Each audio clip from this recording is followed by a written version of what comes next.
Hi friends, எல்லோரும் எப்படி இருக்கீங்க? பன்னீர் பட்டர் மசாலா தான் செய்ய போகிறேன். கடாயில் 2 ஸ்பூன் ஆயில், 2 ஸ்பூன் நெய் ஆட் பண்ணிக்கலாம். 200 கிராம் பல்லாரி சேர்த்து நல்லாவே வதங்கி வந்த பிறகு தக்காளி ஆட் பண்ணிக்கலாம். 150 கிராம் தக்காளி சேர்த்துருக்கேன்.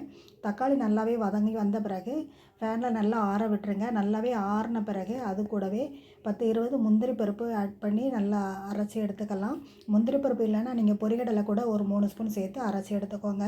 கடாயில் திருப்பியும் ஒரு 2 ஸ்பூன் ஆயில், 2 ஸ்பூன் நெய் ஆட் பண்ணிக்கலாம்.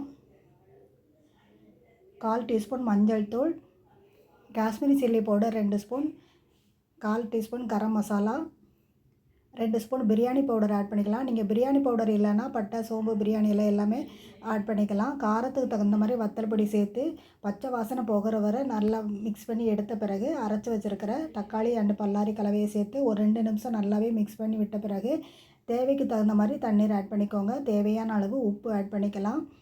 நல்லா கொதி வந்த பிறகு கட் பண்ணி வச்சுருக்கிற பன்னீர் ஆட் பண்ணிக்கலாம்.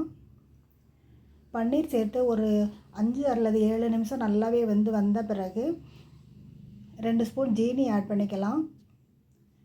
கெட்டியான தயிர் அல்லது மோர் ஆட் பண்ணிக்கோங்க 2 ஸ்பூன். கசூரி மேத்தி 2 ஸ்பூன் சேர்த்து நல்லா மிக்ஸ் பண்ணி விட்ட பிறகு மல்லித்தலை சேர்த்து இறக்கிடலாம். டேஸ்ட்டு ரொம்ப ரொம்ப அருமையாக இருக்கும். கட்டாயம் இந்த மெத்தடில் நீங்களும் ட்ரை பண்ணி பாருங்கள்.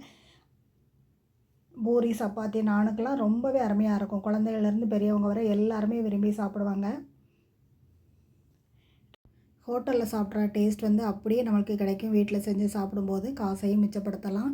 டேஸ்ட்டு ரொம்ப ரொம்ப அருமையாக இருக்கும். ட்ரை பண்ணி பாருங்கள் நீங்களும். தேங்க்ஸ் ஃபார் வாட்சிங். Bye friends.